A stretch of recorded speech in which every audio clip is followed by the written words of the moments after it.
Hey, so I'm going to show you guys how I go about replicating some of those Pantera drum sounds.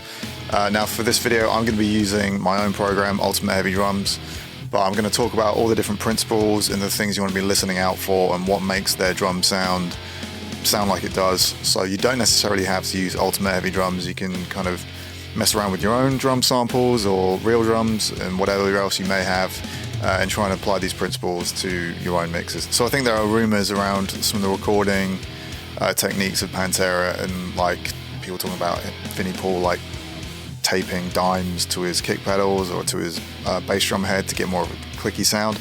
And although that may be true, or maybe like I feel like Rex mentioned that at some point, I think the main thing, especially when you listen to Far Beyond Driven and Great Southern Trendkill in particular, which are my two favorite Pantera records, you can just hear there's a ton of samples. And I know that Vinnie Paul ended up using, I think it was the D4 module, maybe, or DM5, I can't remember exactly which Oasis drum module it was.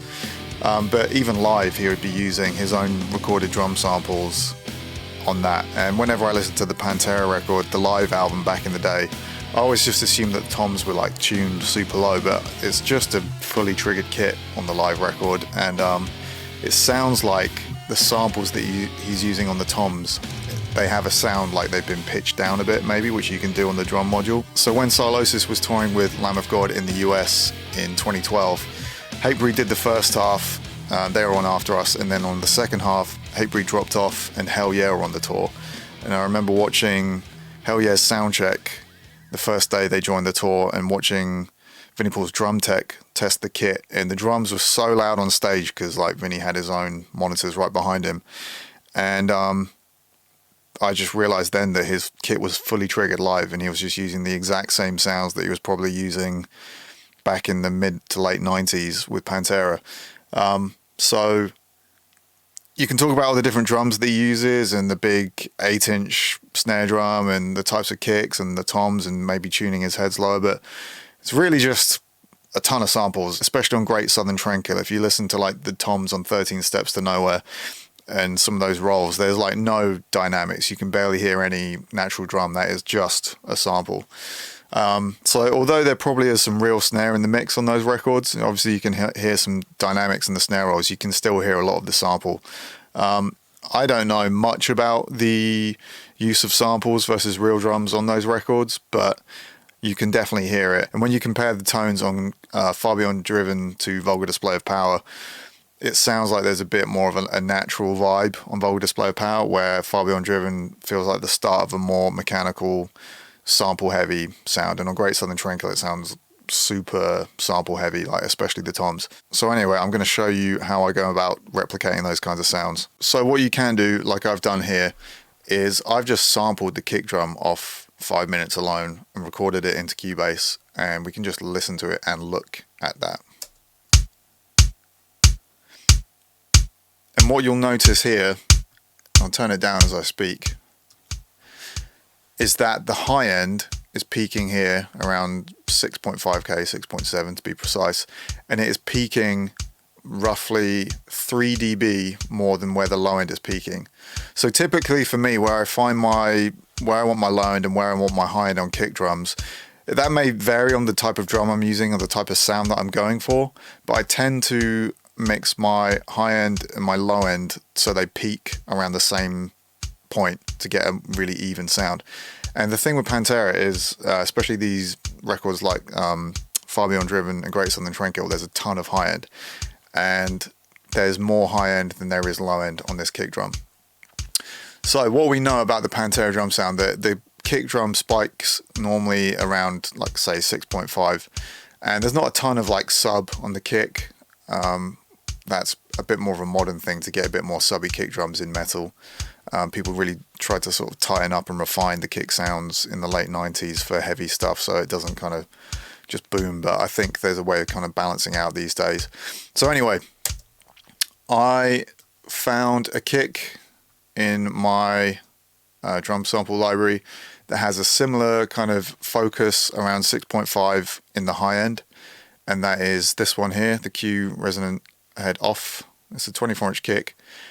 Now, it's quite a shallow kick, but And it may not be exactly the same specs that Vinnie used, but in terms of how it's been processed, it has a very similar sound. I've got some reverb on it, and what I've done here, actually I'm going to take the room mics down because there's not a lot of roomy vibe on the Pantera drums.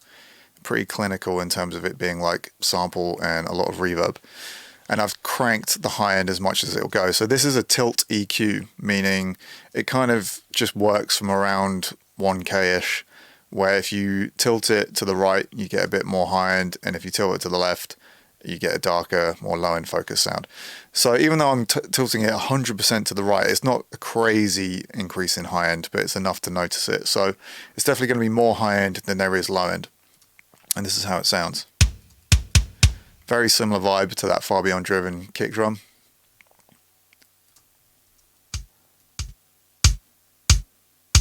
And I've sort of taken a lot of the reverb off this sample, which there is already some reverb if you record it off the record like I did. And then the snare drum, we can look at too. We can load up an EQ like FabFilter Pro Q3 to kind of have a look at the curve on it.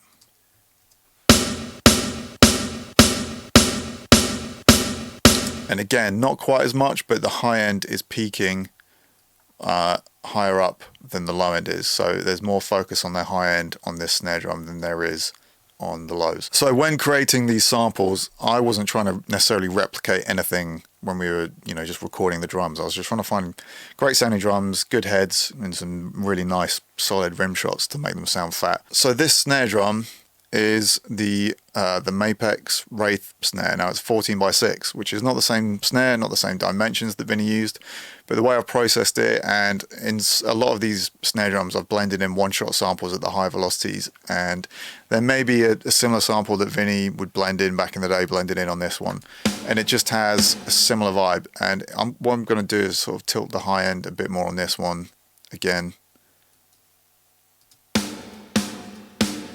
And it just has a very similar aesthetic and sound to that Pantera Far Beyond Driven snare sound.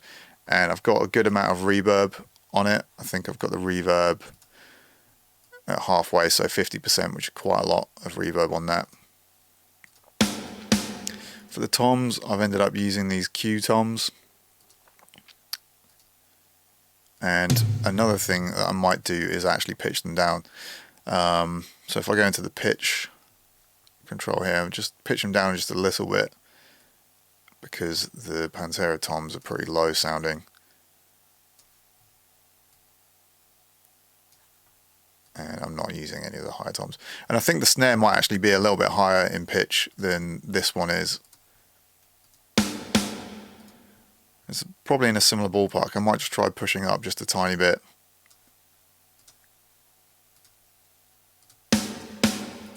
Yeah, that feels just a little bit closer to that Pantera sound. So let's listen to how this fill sounds here that's programmed.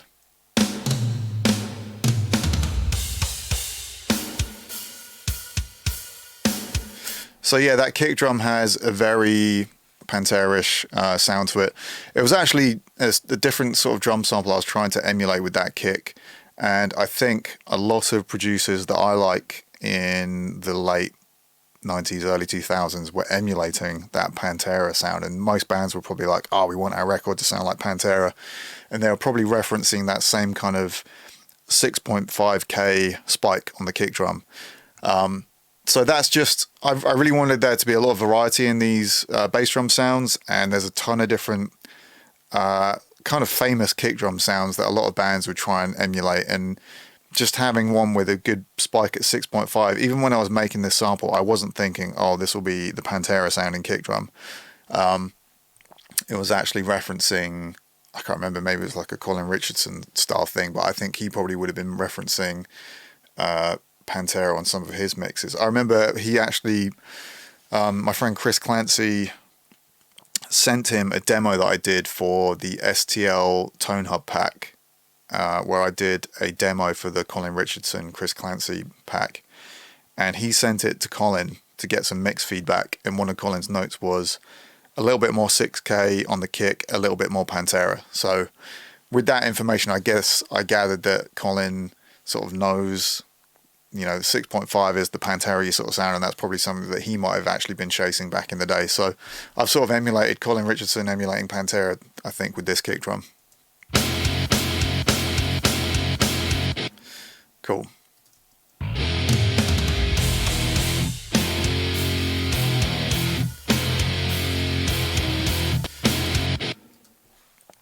And another thing, like the cymbals on the record are super bright sounding. So I've cranked up the high end, or turned the high end a bit on this tilt EQ on the hats.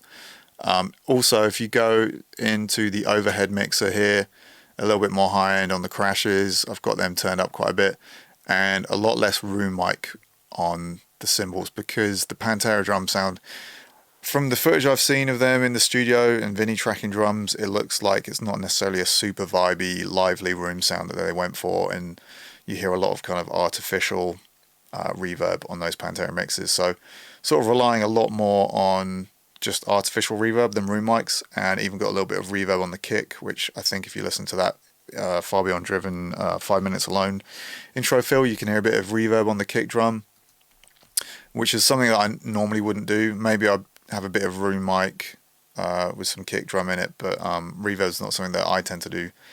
But it, yeah, definitely gets closer to that kind of 90s sound. So up next, I'm going to show you a more Great Southern Trendkill sound. This is how the drum sound is default in the plugin. And I've actually made a Great Southern Trendkill vibe preset, the Southern Great Big Kit. And that kit sounds like this.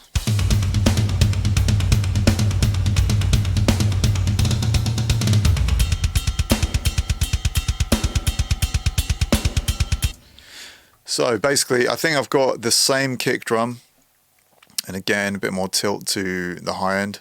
I think you could probably go a bit brighter. I've gone for a different snare for this one. This is actually a DW Bell Brass 14.6.5. Again, not the snare, not the same type of dimensions or anything that Vinnie uses, but I think it has a similar sort of Pantera aesthetic, and even bit more high end would help maybe. Again, not much room mic on there. And then the toms that are in the preset, again, it's the Q toms, and these ones have been pitched down even more, and that sounds really close to that Great Southern Trendkill tom sound, especially on this roll here. I think there's something about those toms that really sounds to me like they've been pitch shifted down, so that's what I've done on all the toms on that kit. And snare, I think I've just gone a tiny bit lower on the snare, because the snare is actually already quite cranked. And again, quite high on the reverb on the toms.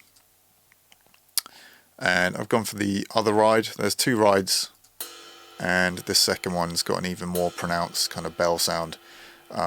And obviously there's like a mega bell vibe on this bit here. Cool. So that's kind of how I replicate some of those drum sounds. Those are the kind of things to listen out for and look for when you're trying to replicate these types of drum sounds. Not very roomy, lots of artificial reverb, probably more high end than there is low end in terms of the tilt on the drums, and pitch shifted down tom samples, because that really sounds very authentic as soon as you pitch shift them down, especially if you're trying to emulate that kind of Great Southern Trendkill sound. And really bright cymbals, which again, yeah, not very like roomy sounding. I think they're always kind of using kind of just reverb, and I don't think they ever went for like vibey room sounds with the drums. I think the drums on Reinventing the Steel definitely had a bit more vibe to them, probably a lot more natural sounds to them, and were more vibey, but particularly Far Beyond Driven and Great Southern Trendkill, there's a lot of samples going on. So yeah, I hope you have fun trying to replicate some of those sounds with some of the things I've been speaking about in this video, or just simply using Ultimate Heavy Drums and just loading up some presets, and you're going to get very, very close to those drum sounds.